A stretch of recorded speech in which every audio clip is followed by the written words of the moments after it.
السلام علیکم ورحمۃ اللہ وبرکاتہ۔ کہانی زبانی کے خاص چمکتے دمکتے ساتھیوں، آج ہم آپ کے لیے لائے ہیں ایک اور نبی کی کہانی، ایک بادشاہ نبی کی کہانی۔ ایک بادشاہ کی تو آپ کہانی سن چکے ہیں، حضرت یوسف علیہ السلام کی۔ آج کی کہانی کا عنوان ہے حضرت داؤد علیہ السلام۔ آپ کو یاد ہوگا کہ حضرت موسیٰ علیہ السلام نے اپنی قوم کو کہا تھا کہ تمہیں اپنی زمین حاصل کرنے کے لیے عمالقہ یعنی بڑے دیو قوم سے لڑنا پڑے گا، جس کا بادشاہ جالوت بہت ہی ظالم اور جابر تھا۔ اللہ تعالیٰ نے بنی اسرائیل کے لیے ایک بادشاہ مقرر کر دیا اور جس کا نام تھا طالوت۔ وہ انہیں لے کر بڑھا تاکہ اس جالوت سے مقابلہ کر سکیں۔ اب قوم عمالقہ کے ظالم بادشاہ جالوت کی فوج کے مقابلے میں اسرائیل کے بادشاہ حضرت طالوت کے لشکر میں ایک کم عمر نوجوان بھی اپنی غلیل کے ساتھ شامل تھا۔ اس وقت جو مسلمانوں کی قوم تھی ان کے پاس بہت زیادہ ہتھیار نہیں تھے، ان کے پاس بہت زیادہ تلواریں نیزے نہیں تھے، مگر وہ بہادر لوگ تھے۔ تو ایک ایسا نوجوان بھی تھا جس کے پاس صرف غلیل تھی، اور اس کو اسلحہ اس لیے نہیں دیا گیا تھا کہ وہ بہت کم عمر تھا، جبکہ ادھر جالوت اپنے جسم کو ہتھیاروں سے سجائے بہت تکبر سے شاہی سواری پر بیٹھا اہل ایمان کو چیلنج کر رہا تھا، کوئی ہے جو میرا مقابلہ کرے؟ ابھی بنی اسرائیل کا یہ چھوٹا سا لشکر کوئی فیصلہ بھی نہ کر پایا تھا کہ اچانک ان کی صفوں میں موجود یہ کم عمر نوجوان عقاب جیسی تیز رفتاری سے باہر نکلا اور جالوت کے سامنے پہنچ کر اسے للکارنے لگا، میں کروں گا تمہارا مقابلہ۔ گوشت کے پہاڑ، لمبے چوڑے طویل جالوت نے حیرت کے ساتھ اس نوجوان کو دیکھا تو کہنے لگا، تم جاؤ، میری آنکھوں کے سامنے سے دور ہو جاؤ، میں تمہیں قتل کرنا پسند نہیں کرتا۔ پھر فوج کو للکار کے کہا، ارے کوئی ہے جو میرے مقابلے پر آئے؟ بے خوف نوجوان نے بادشاہ کی آنکھوں میں آنکھیں ڈال کر گرجدار آواز میں جواب دیا، لیکن تجھے قتل کرنا مجھے پسند ہے۔ پھر اس کے بعد لوگوں نے اچانک ایک حیرت انگیز منظر دیکھا۔ نوجوان کی غلیل سے گولی کی طرح نکلے پتھر سے جالوت کا متکبر سر پاش ہو چکا تھا، اس کا طاقتور جسم زمین پر اوندے منہ پڑا تھا۔ یہ سب اتنا اچانک ہوا کہ جالوت کی اسلحے سے لیس فوج کو سنبھلنے کا موقع ہی نہ ملا اور وہ بدحواس ہو کر بھاگ کھڑی ہوئی۔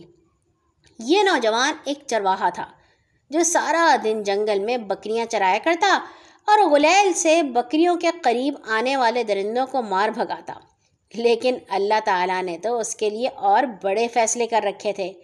اللہ تعالیٰ نے پہلے اسے بنی اسرائیل کا بادشاہ بنایا اور پھر انہیں نبوت کے عظیم منصب پر فائز فرمایا۔ قرآن پاک میں اللہ تعالیٰ سورۃ البقرہ میں فرماتے ہیں، داؤد نے جالوت کو قتل کر ڈالا اور اللہ نے ان کو بادشاہی اور دانائی بخشی اور جن جن چیزوں کا چاہا انہیں علم دیا۔ حضرت داؤد علیہ السلام حضرت عیسیٰ سے 965 سال پہلے فلسطین میں پیدا ہوئے۔ آپ حضرت ابراہیم علیہ السلام کی نسل سے تھے۔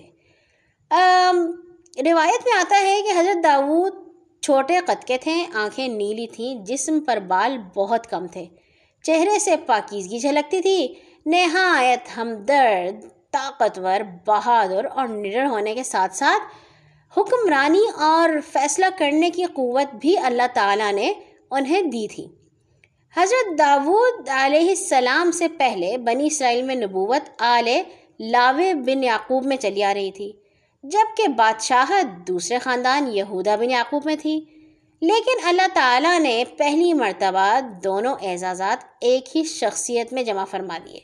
حضرت داؤد علیہ السلام اللہ کے نبی اور رسول بھی تھے اور بادشاہ بھی تھے۔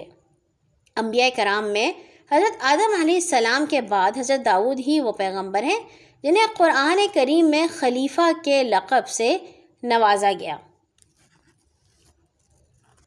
تعالیٰ نے حضرت داؤد علیہ السلام پر ایک کتاب بھی نازل فرمائی جس کا نام زبور تھا، اور اس کے ساتھ ساتھ اللہ تعالیٰ نے حضرت داؤد علیہ السلام کو نہایت ہی خوبصورت آواز عطا فرمائی تھی۔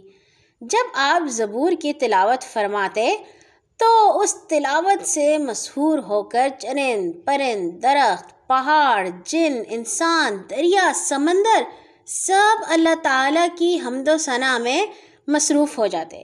حضرت ابو ہریرہ سے مروی ہے کہ نبی صلی اللہ علیہ وسلم نے فرمایا، داؤد علیہ السلام پر قرأت کو آسان اور ہلکا کر دیا گیا تھا۔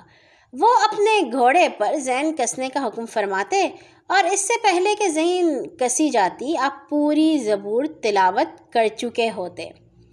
قرآن کریم میں 9 سورتوں میں حضرت داؤد علیہ السلام کا 16 مقامات پر ذکر آیا ہے، بعض صورتوں میں تفصیل سے اور بعد میں صرف نام ہی۔ اللہ تعالیٰ نے کہا کہ ہم نے پہاڑوں کو داؤد کے لیے مسخر کر دیا، اور تمام چرند پرند کو اللہ تعالیٰ نے حکم دیا تھا کہ جب حضرت داؤد اللہ کا ذکر کریں تو وہ سب بھی ان کلمات کو دہرائیں۔ اسی لیے جب وہ زبور کی تلاوت کرتے تو پرندے بھی ہوا میں ٹھہر کر ان کے ساتھ اللہ تعالیٰ کے ذکر میں شامل ہو جاتے۔ اسی طرح پہاڑ، درخت، دیگر جانور بھی ان کے ساتھ اللہ تعالیٰ کی تسبیح کرتے۔ اللہ تعالیٰ نے حضرت داؤد علیہ السلام کو ایک اور بھی معجزہ عطا فرمایا، اور وہ یہ کہ لوہے کو ان کے لیے موم کی طرح نرم فرما دیا، اور حضرت داؤد علیہ السلام اسی لوہے سے ہتھیار اور چیزیں بنا کر اپنی گزر بسر کیا کرتے تھے۔ روایت میں آتا ہے کہ آپ دن میں ایک زرہ بنا لیا کرتے تھے جو 600 درہم میں فروخت ہوتی تھی۔ حضرت داؤد علیہ السلام اللہ کے بہت ہی زیادہ عبادت گزار بندے تھے۔ ان کے روزے مشہور ہیں، انہیں کہتے ہیں روزے داؤد، یعنی کہ ایک دن وہ روزہ رکھتے اور ایک دن چھٹی کرتے۔ پورا سال وہ ایسے ہی روزہ رکھا کرتے تھے، جنگ ہو یا امن، ان کا یہ روزے کا معمول کبھی بھی متاثر نہ ہوتا۔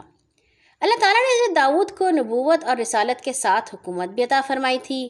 آپ فن خطابت کے ماہر تھے، آواز ہی بہت خوبصورت تھی، اس لیے جب وہ درس و تبلیغ کرتے اور نصیحت کرتے تو بنی اسرائیل ان سے بہت متاثر ہوتے۔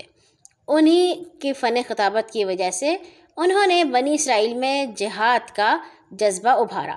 بہت تھوڑے عرصے میں فلسطین، عراق، شام، دمشق، شرق اردن اور خلیج عقبہ سے فرات تک جزیرۃ العرب کے زیادہ تر علاقے ان کے زیر حکم آ چکے تھے۔ حضرت داؤد علیہ السلام نے 100 سال کی عمر میں وفات پائی۔ آپ نے بڑی وسیع و عریض سلطنت پر 40 سال حکومت کی۔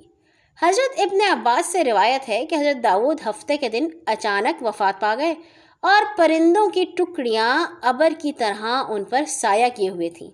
آپ کے جنازے میں شریک صرف علماء بنی اسرائیل کی تعداد 40,000 تھی، جبکہ عوام الناس نے بھی بہت بڑی تعداد میں شرکت کی۔ بنی اسرائیل میں حضرت موسیٰ اور حضرت ہارون کی وفات کے بعد اس قدر اداسی، رنج، غم کسی اور کی وفات پر نہیں ہوا تھا۔ آج کے لیے اتنا ہی، کل آئیں گے ایک اور نئی کہانی کے ساتھ۔ اللہ حافظ۔